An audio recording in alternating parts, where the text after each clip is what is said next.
Silakan duduk saudara-saudara. Shalom. Mari kita membuka firman Tuhan kita di dalam dua bagian. Yang pertama di dalam Kisah Para Rasul pasal 1 ayat yang ketiga, dan kedua nanti di dalam 1 Korintus pasal 15 ayat 58. Kisah Para Rasul pasal 1 ayat yang ketiga dan bagian yang kedua, yaitu di dalam 1 Korintus pasal 15 ayat 58. Saya ajak kita untuk baca bersama-sama 1 Korintus pasal 1 ayat yang ketiga. Demikian firman Tuhan. Kepada mereka yang menunjukkan dirinya setelah penderitaannya selesai, dan dengan banyak tanda yang membuktikan bahwa dia hidup, sebab selama 40 tahun ia berulang-ulang menampakkan diri dan berbicara kepada mereka tentang kerajaan Allah. Lalu 1 Korintus pasal 15 ayat 58. Mari kita baca bersama-sama 1 Korintus pasal 15 ayat 58. 1, 2, 3. Karena itu saudara-saudaraku yang kekasih, berdirilah teguh, jangan goyah, dan biarlah selalu dalam pekerjaan Tuhan, sebab kamu tahu bahwa dalam persekutuan dengan Tuhan jerih payahmu tidak sia-sia. Berbahagialah kita saudara-saudara sekalian yang pagi ini boleh membaca firman Tuhan, mendengarnya, dan kita adalah orang yang lebih berbahagia yang percaya dan melakukan firman Tuhan. Saudara-saudara yang dikasihi oleh Tuhan, ada sebuah kisah menarik mengenai seorang tokoh dalam cerita kepahlawanan Yunani kuno, yaitu yang bernama Xenophon. Xenophon ini saudara-saudara adalah kepala pasukan 1.000 pertempuran di Yunani kuno, dan pada saat itu dia memimpin 10.000 tentara, tetapi sayangnya pasukannya yang 10.000 sedang terkepung oleh tentara dari Persia. Lalu kemudian tentara daripada Xenophon ini mereka terjebak di sebuah tempat sehingga mereka sulit mendapatkan makanan, dan juga mereka jauh dari negerinya. Dan apa yang terjadi saudara-saudara? 10.000 tentara ini mereka kehilangan semangat. Mereka sangat putus asa saudara-saudara. Mereka sudah tidak bisa lagi bangkit dan tidak bisa lagi berbuat sesuatu terhadap apa yang sedang mereka hadapi saat ini. Tekanan dari tentara Persia makin menjepit mereka, seolah sedang melumat tubuh-tubuh mereka. Mereka sudah tidak lagi berdaya untuk bangkit. Mereka sudah tidak bisa berbuat apa-apa, dan mereka hanya menunggu waktu kematiannya masing-masing. Di tengah rintihan putus asa itu saudara-saudara, tiba-tiba tampillah Xenophon, salah seorang pasukan, untuk mengambil inisiatif setelah ditinggal lari oleh pemimpin Yunani mereka.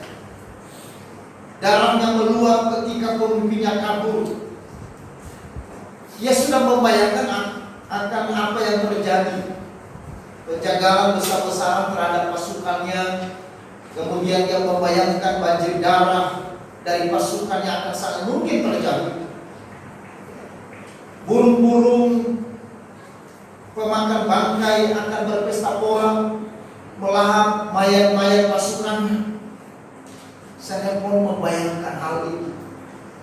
Dan pada saat dia membayangkan akan hal-hal itu, lalu kemudian bulu kuduknya berdiri. Dan di dalam hatinya dia berkata, ini tidak boleh terjadi. Aku harus berbuat sesuatu. Lalu apa yang dilakukan oleh seorang saudara-saudara? Lalu kemudian dia berdiri di hadapan pasukannya yang 10.000 orang itu, dan dia berpidato. Dan di dalam pidatonya dia berkata begini, saudara-saudara. Saudara-saudara sekalian, jagalah semangatmu, peliharalah semangatmu lebih dari dirimu sendiri. Bersatu hati dan jangan mementingkan diri sendiri. Mari kita pulang ke tanah air tercinta kita. Mari kita pulang ke rumah kita masing-masing untuk bertemu dengan orang-orang yang kita cintai. Istri, anak, pacar, keluarga, dan semua yang lainnya dengan senang. Senopol yang mengulang-ulang pidato itu, saudara-saudara, di hadapan tentaranya yang sedang kehilangan semangat dan putus asa. Dan pada akhirnya para tentara mulai tersadar dan mereka kembali mulai membayangkan bagaimana indahnya, manisnya keadaan mereka bila mereka akan berkumpul lagi dengan istri mereka, berkumpul lagi dengan pacar mereka, dengan anak-anak mereka dan keluarga mereka. Lalu kemudian setelah terus dia berpidato, dia berulang-ulang pidato yang sama. Jaga semangatmu, pelihara semangatmu. Kita akan pulang ke rumah, bertemu dengan orang-orang yang kita cintai dengan selamat. Saudara-saudara yang dikasihi Tuhan, ternyata pidato itu seakan suluh yang menerangi sudut-sudut gelap di hati tentara yang sedang putus asa itu. Dan akhirnya para tentara itu bangkit dan berjuang kembali dengan semangat yang berkobar-kobar sampai mereka pulang ke rumah mereka masing-masing dengan selamat. Saudara-saudara, perhatikan betapa pentingnya semangat.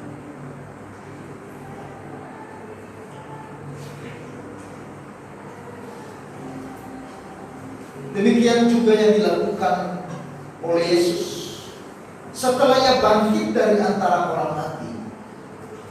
Tadi kisah para rasul pasal 1 ayat yang ketiga mengatakan, ia menampakkan dirinya kepada para muridnya dan kepada para banyak orang waktu itu, kepada 500 orang lebih. Untuk apa? Yang pertama, untuk membuktikan kepada mereka semua bahwa ia telah bangkit. Dan karena pada saat itu, saudara-saudara, ketika Yesus bangkit dari antara orang mati, para murid dan juga para pengikut Yesus di kota Yerusalem, mereka tidak percaya akan berita kebangkitan. Mereka ragu tentang kebangkitan itu, sekalipun mereka sudah mendengar. Bahkan sekalipun Yesus sudah berbicara kepada mereka, tetapi para murid masih ragu. Mereka masih berdiam diri. Mereka masih belum bisa berbuat apa-apa. Mereka masih mengurung diri mereka. Mereka masih memikirkan masa lalu mereka. Maka itulah sebabnya selama 40 hari Yesus berulang-ulang kali yang menampakkan dirinya kepada para murid dan kepada banyak orang waktu itu, untuk membuktikan kepada para murid yang sedang tidak percaya, yang ragu akan kebangkitan Kristus, bahwa sungguh ia telah bangkit dan hidup kembali. Yang kedua, ia berulang-ulang kali menampakkan dirinya kepada para muridnya, saudara-saudara. Karena apa? Karena para murid dan peserta dengan para pengikutnya saat itu, mereka telah kehilangan apa? Semangat. Mereka sudah tidak memiliki semangat seperti sebelumnya. Petrus yang dikenal sebagai murid yang sangat berkobar-kobar, yang berapi-api, tetapi saudara-saudara, pada saat Yesus sudah mati, maka ia kehilangan semangat yang demikian. Petrus tidak bisa lagi melihat misi Allah. Dia tidak bisa lagi melihat tujuan Allah. Dia lupa terhadap apa yang semua Yesus ajarkan kepada mereka. Mereka lupa terhadap firman dan janji-janji Yesus yang disampaikan berulang-ulang kepada mereka waktu mereka bersama-sama selama 3,5 tahun. Saudara-saudara, mereka betul-betul kehilangan semangat. Karena keadaan itulah, maka Yesus yang sudah bangkit dari antara orang mati, ya harus berulang-ulang kali menampakkan dirinya kepada para murid yang kehilangan semangat dan putus asa itu. Supaya apa? Supaya mereka bangkit kembali, supaya mereka maju kembali, supaya mereka melihat melihat visi Tuhan yang telah dipercayakan Tuhan kepada mereka. Saudara-saudara yang dikasihi oleh Tuhan, Nelson Mandela berkata begini, saudara-saudara, zaman ini tidak akan berakhir karena kejahatan, tetapi disebabkan oleh kurangnya semangat. Orang yang kehilangan semangat dalam hidup ini adalah masalah besar. Gereja Tuhan kalau sudah kehilangan semangat, ini masalah besar. Apa yang terjadi dengan Eropa? Apa yang terjadi dengan Amerika? Yang hari ini kehilangan semangat. Gereja sudah tertidur. Orang-orang Kristen di Eropa dan di Amerika, mereka sudah tertidur. Kenapa, saudara? Karena mereka sudah kehilangan semangat. Mereka sudah tidak lagi punya semangat seperti waktu gereja bertumbuh di Eropa, waktu Amerika menjadi negara pengirim misionaris terbesar di dunia. Mereka sudah tidak punya semangat seperti para pendiri negara Amerika yang membangun sebuah monumen yang kemudian dibawanya landasannya adalah Alkitab, adalah firman Allah. Mereka sudah kehilangan semangat untuk pergi memberitakan kebenaran kepada bangsa-bangsa yang lain. Orang-orang Kristen, mereka sudah tidak punya semangat untuk beribadah, untuk datang kepada Tuhan, untuk melayani Tuhan. Tetapi yang terjadi sebaliknya, orang-orang Kristen satu persatu mulai tinggalkan pintu gereja. Mereka mulai tinggalkan rumah Tuhan. Sampai akhirnya yang terjadi, saudara lihat di Google, banyak gereja-gereja bersejarah seperti di Inggris, di Amerika, dijual. Saudara, di awal Ramadan kemarin, lalu di Inggris dipertontonkan satu gereja itu adalah gereja yang besar, dan gereja itu adalah gereja yang bersejarah di dalam misi. Gereja itu telah mengirimkan misionaris-misionaris ke seluruh dunia. Tetapi gereja itu dijual dan sekarang jadi apa? Masjid. Saudara, saya lihat ini fakta. Ini bisa terjadi di Indonesia. Ini bisa terjadi di gereja kita. Saudara-saudara, karena masalah yang paling besar adalah ketika seseorang kehilangan semangat. Ketika seseorang kehilangan semangat imannya, maka dia akan melangkah dan membalikkan dirinya meninggalkan Tuhan. Itu yang akan pasti terjadi. Itulah sebabnya saudara-saudara, ketika Yesus mati, maka seluruh para murid, mereka mulai membalikkan badannya, lalu kembali kepada masa lalunya. Para murid mulai merindukan masa lalu mereka menjadi nelayan. Mereka mulai melihat masa lalunya lebih baik dari sekarang. Mereka mulai kecewa dan sebagainya. Saudara-saudara, apa yang menyebabkan? Karena mereka telah kehilangan semangat. Kenapa mereka kehilangan semangat? Karena mereka berpikir di dalam hati mereka, Yesus sudah mati. Maka Yesus yang sudah mati sudah tidak bisa berbuat apa-apa. Yesus yang sudah mati, dia tidak bangkit lagi. Yesus yang sudah mati, itu artinya tidak ada lagi yang bisa yang sudah mati mereka berpikir, berarti pekerjaannya telah selesai. Saudara-saudara, ini masalah besar. Masalah besar dalam hidup orang Kristen bukan karena kejahatan, bukan karena tantangan, bukan karena kesulitan dunia, bukan karena corona, bukan karena krisis ekonomi, tetapi masalah yang paling besar ketika saudara mulai kehilangan semangat. Maka waktu engkau kehilangan semangatmu, maka semua yang saudara kerjakan, saudara tidak bisa melakukan. Setuju? Kalau saudara sudah kehilangan semangat dalam hidup, apa itu semangat? Gairah dari dalam atau antusiasme yang benar pada sesuatu. Kalau saudara sudah kehilangan gairah, ini sesuatu yang paling menyedihkan. Sehingga saudara akan berkata, bosan hidup. Kenapa banyak orang bosan hidup? Karena kehilangan semangat ini, karena kehilangan gairah. Kenapa banyak orang minta cepat mati? Karena mereka kehilangan semangat. Saudara-saudara, seorang nabi besar di dalam perjanjian lama, yaitu yang bernama Elia, yang pernah pengalaman kehilangan semangat, lalu di tepi sungai Kerit, lalu dia berseru kepada Tuhan, dan dia berkata, cabutlah nyawa. Kenapa dia minta mati? Karena dia sudah kehilangan semangat.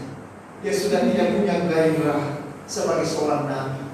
Dia sudah tidak punya gairah lagi sebagai seorang manusia. Dia pikir lebih baik mati. Tidak ada gunanya hidup. Tidak ada gunanya ada di dunia ini. Padahal sebelumnya Elia adalah seorang nabi yang berkobar-kobar. Elia adalah seorang nabi yang punya api semangat yang luar biasa. Bahkan sebelumnya kita tahu saudara-saudara, bagaimana heroisme seorang Elia ketika berhadapan dengan 450 orang Nabi Baal. Lalu Elia maju ke depan dan menantang Nabi Baal. Dan apa yang terjadi saudara-saudara? 450 Nabi Baal ini. Bahkan mukjizat terjadi. Api dari surga turun menyambar korban yang sedang dikorbankan, lalu kemudian disiram dengan air. Tetapi ketika Izebel, seorang wanita, istri dari seorang raja Ahab, lalu kemudian mengucapkan teror kepada Elia. Setelah Elia melaksanakan misinya membasmi para nabi-nabi Baal, Izebel mulai berbicara. Apa yang terjadi? Elia kehilangan semangat. Elia melarikan diri. Dia bersembunyi. Dan di situ dia minta mati. Cabutlah. Saudara-saudara, kalau orang sudah kehilangan gairah, jangankan bekerja, makan saja dia bisa. Saya tidak tahu Bapak Ibu punya pengalaman seperti itu, tetapi saya juga punya pengalaman. Pada saat tantangan kesulitan ada, rasanya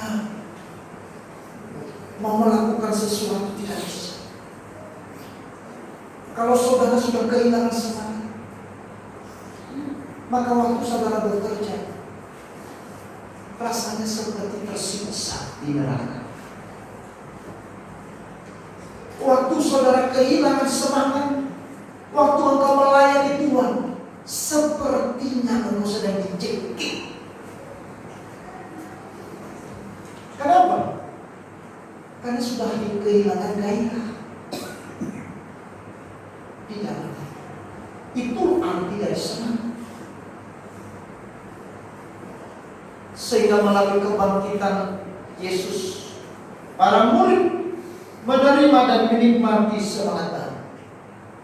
Yesus tahu keadaan daripada murid, tetapi dia juga ada Tuhan yang peduli, Tuhan yang mengerti, dan Tuhan yang memberikan solusi dan jawaban. Dia tidak membiarkan para murid terkubur di dalam keputusasaan. Dia tidak membiarkan para murid kehilangan semangat terus-menerus. Maka itulah sebabnya dia menampakkan dirinya berulang-ulang kali, supaya para murid sadar bahwa Tuhan yang mereka sembah itu adalah Tuhan yang hidup. Saudara, waktu Martin Luther menghadapi tantangan yang besar di zaman reformasi gereja, Martin Luther dianiaya, diteror, dikucilkan, dan banyak tekanan-tekanan, bahkan ada rencana untuk membunuh dia. Sehingga itu membuat dia frustrasi, saudara-saudara. Lalu kemudian dia duduk di sebuah taman di Milan.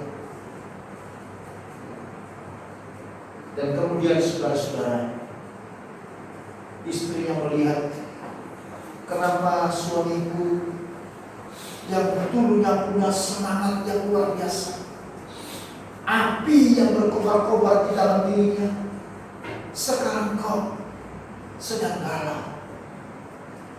Istrinya yang bernama Catherine.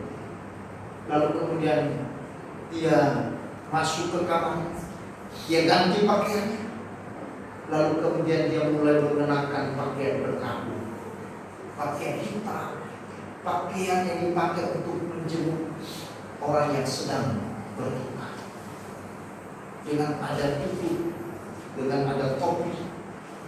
Lalu dia sembari Martin Luther sedang duduk, lalu kemudian tiba-tiba istrinya berdiri di depan dia, tanpa bicara satu kata. Martin Luther dia mencoba mengangkat kepalanya, dia kaget. Kenapa istrinya memakai pakaian berkabung? Maka Martin Luther berkata, mengapa kamu pakai pakaian yang berkabung? Siapa yang berduka? Lalu istrinya berkata begini, saya pikir Tuhan dalam hati. Itulah sebabnya saya ikut berduka. Saya ikut berkabung dengan.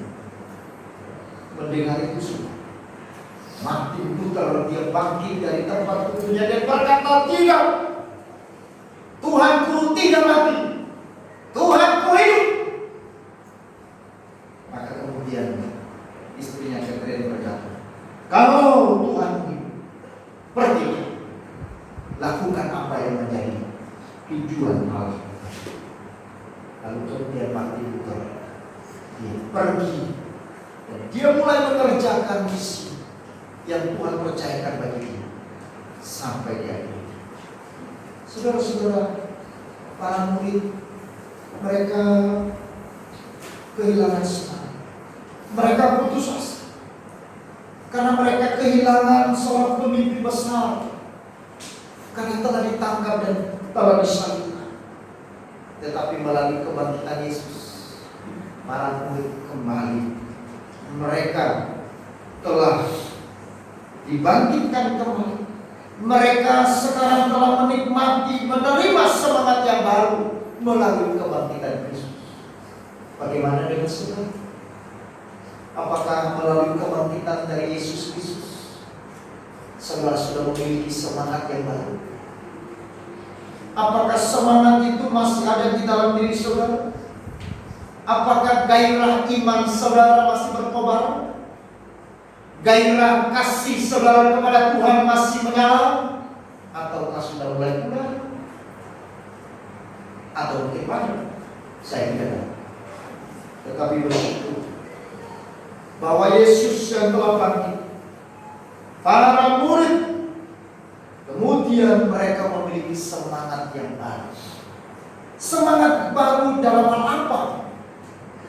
Yaitu semangat untuk mengikut dan melayani Yesus yang telah bangkit dan semangat yang dimiliki oleh para murid adalah semangat untuk mengikut dan melayani Yesus yang telah bangkit dan hidup. Saudara, sejak saat itu semangat para murid Yesus terus menyala, terus berkobar-kobar sampai di akhir hidup mereka. Mereka sudah tidak lagi kembali kepada masa lalu mereka. Mereka sudah tidak lagi kehilangan semangat.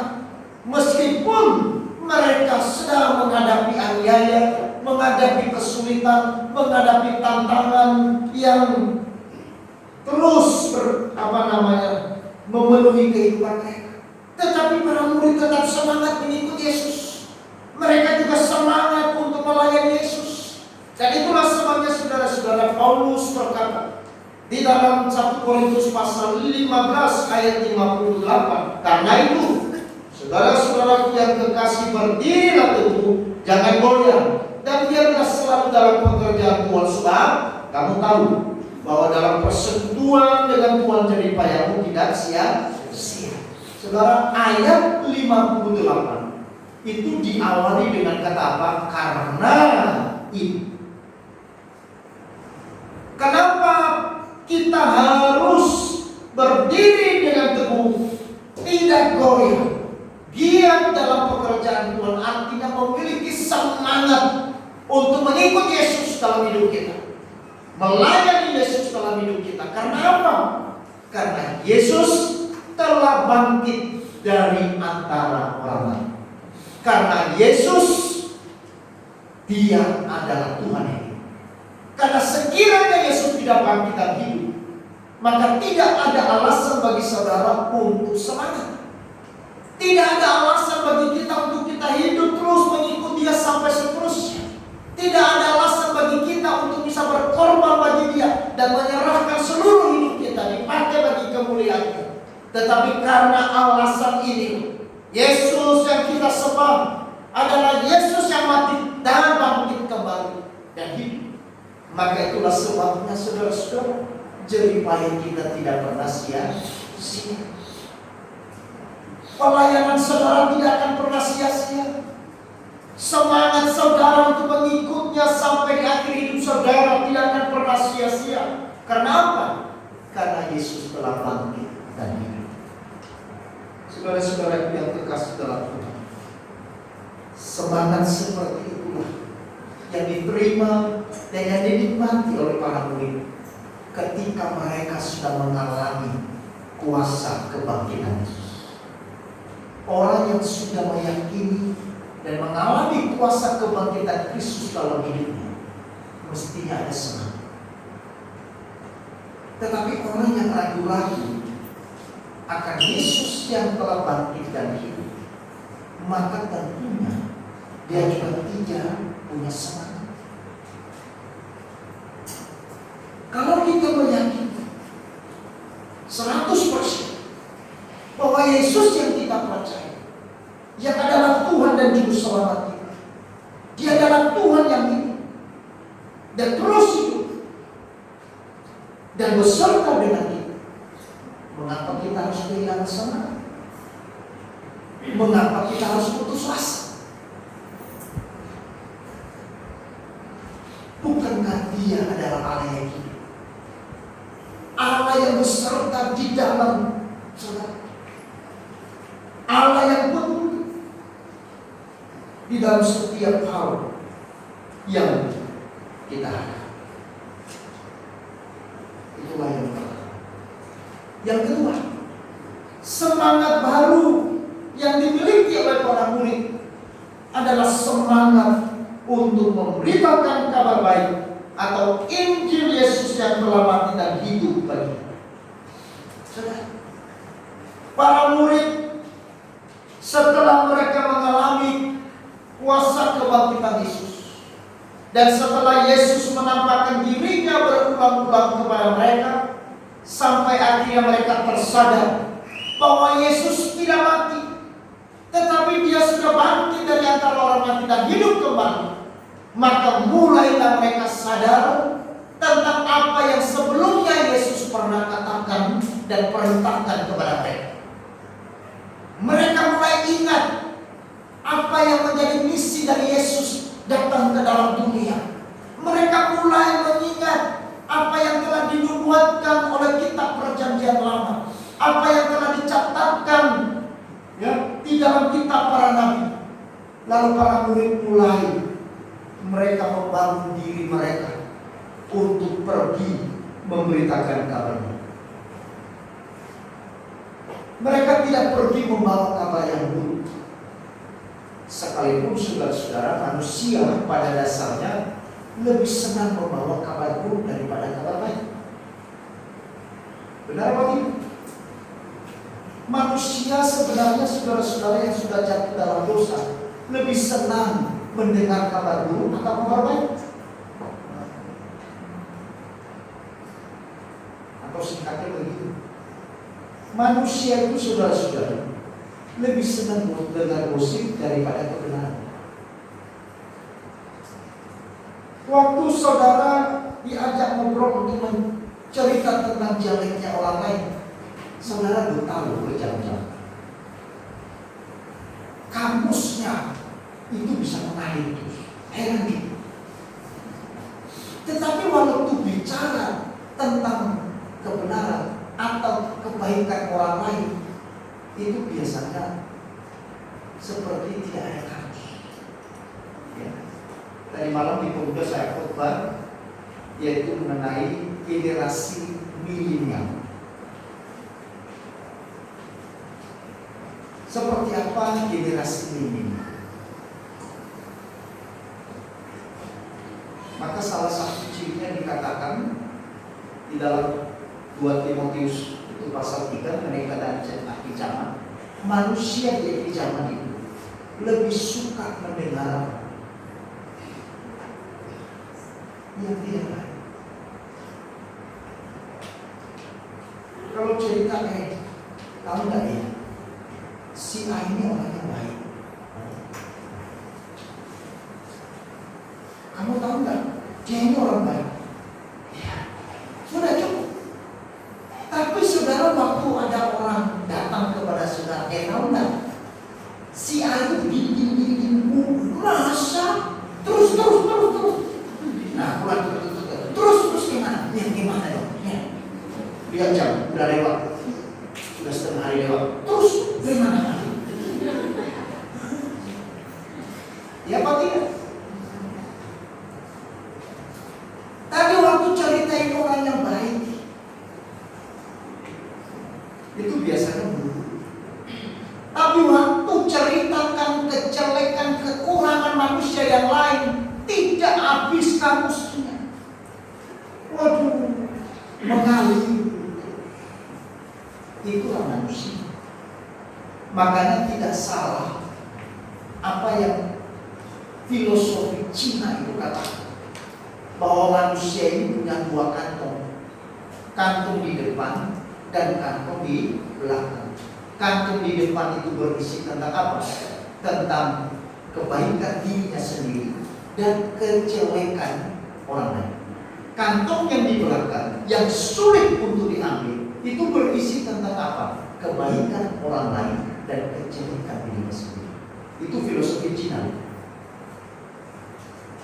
Jadi setiap saat manusia itu menggendong 2 kantong. Nah, kantong di depan itu berisi tentang apa? Kebaikan diri sendiri dan kejelekan orang lain. Makanya saudara tidak heran, pada umumnya, tentu bukan di sini, ya, saudara-saudara, manusia gampang keluarkan yang mana? Kantong yang di depan atau yang di belakang? Di belakang atau di depan? Hah? Di depan. Yang di depan tadi isinya apa? Kebaikan diri sendiri dan apa? Kejelekan orang lain. Maka kalau bercerita tentang diri sendiri, waduh, luar biasa. Ya, itulah kita kan.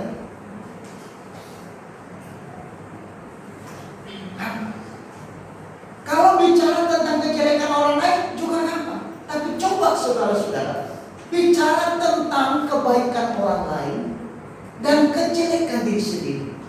Jangan ada orang tiba-tiba datang ke rumah orang, Bu, saya mau bicara, boleh nggak? Oh boleh. Ada apa kabarnya? Ini loh, saya mau bercerita tentang jeleknya saya. Nah, jeleknya saya ini. Jangan. Kalaupun ada itu mungkin karena curhat. Tetapi biasanya manusia menutup dirinya, apalagi kalau sedang pacaran kan? Halo, laki-laki waktu pacaran gimana? Pura-pura. Jalannya yang biasanya di rumah udah begini-gini, kalau jalan bersama pacar. Padahal waktu di rumah nggak ada orang lihat. Ya kan? Itu di TV kan? Nggak ada. Waktu pacaran dia kasih tahu dirinya, saya jeleknya ini, saya kurangnya ini. Nggak. Semua yang baik, termasuk perhatian. Waktu pacaran, waduh luar biasa kan? Lebih dari malaikat. Iya kan?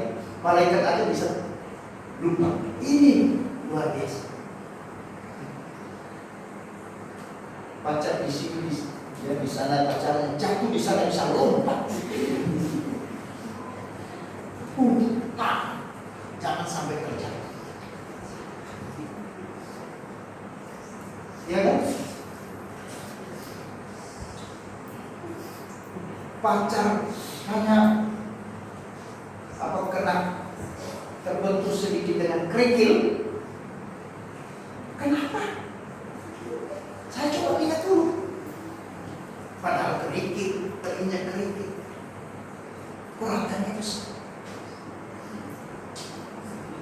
Tapi bagaimana setelah itu? Itu masalah. Ya enggak? Waktu sudah menikah bagaimana? Istri masuk kaki disolokkan. Kalau masuk disolokkan, cabut sendiri. Istri tak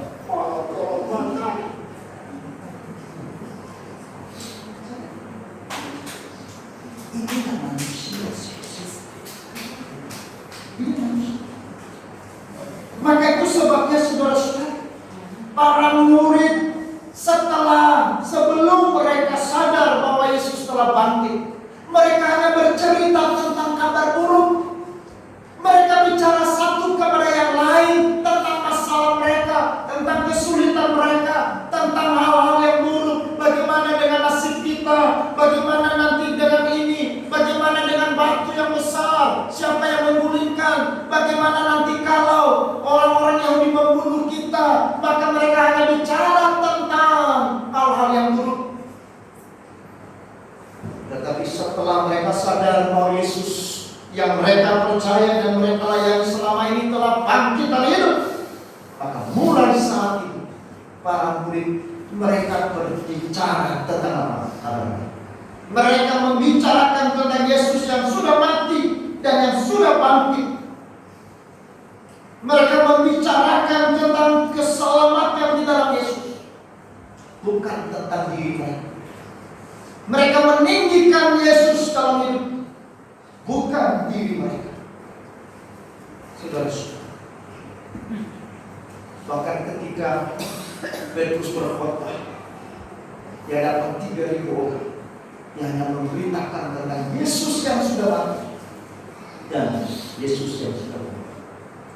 Sehingga 3.000 orang, seluruh murid-murid mereka mulai bercerita tentang Yesus.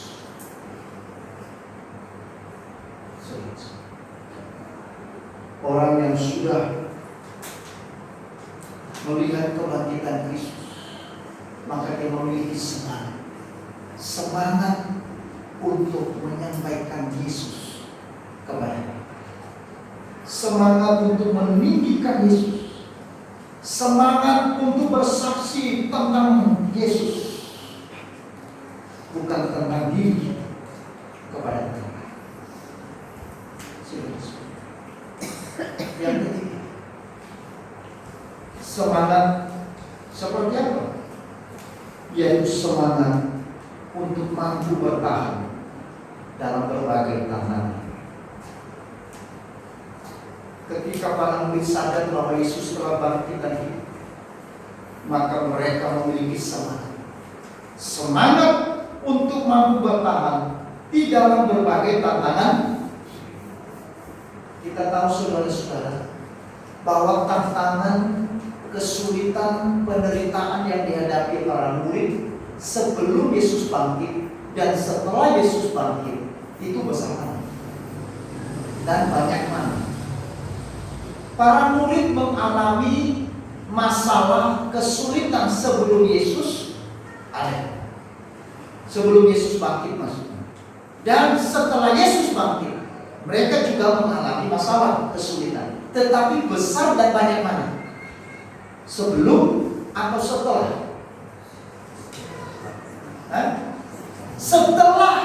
Setelah apa? Setelah Yesus bangkit dari antara orang mati. Masalah yang mereka alami, kesulitan yang mereka hadapi jauh lebih besar dari sebelumnya. Masalah yang mereka hadapi sebelum Yesus bangkit, sebelum Yesus mati, saudara-saudara, mungkin masalah perut saja, mungkin masalah angin saja, badai saja.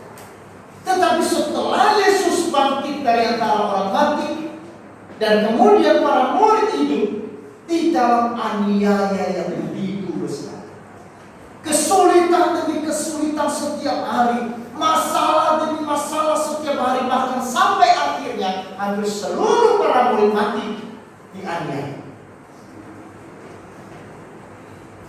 Tetapi apa yang kita lihat? Justru setelah mereka menerima semangat yang baru melalui kebangkitan Kristus, mereka tidak pernah pudar. Mereka tidak pernah kehilangan semangat. Mereka tidak pernah mundur kembali. Mereka terus maju, meskipun mereka harus dipenggal, meskipun mereka harus disalibkan, meskipun mereka harus masukkan ke dalam penjara, meskipun mereka harus dianiaya terus-menerus, mereka terus maju. Saudara-saudara, itulah sebabnya kebangkitan Kristus memberi mereka semangat baru, karena Yesus tahu bahwa mereka membutuhkan semangat baru untuk melakukan misi itu. Dan di dalam melakukan misi dan pekerjaan itu, mereka tidak akan pernah terlepas dari apa? Dari tantangan dan kesulitan. Tidak akan pernah terlepas dari aniaya. Saudara-saudara, kita dikatain orang aja begini udah kita kehilangan semangat, ya, bagaikan kita kesambar ketir, ya kan? Kita dikritik orang aja, saudara-saudara, kita udah kehilangan semangat dan gairah hidup. Belum kita dianiaya, sudah. Belum kita dimasukkan dalam penjara. Belum kita diancam dengan kematian. Saudara-saudara, betapa cengengnya orang-orang Kristen salam hari-hari itu.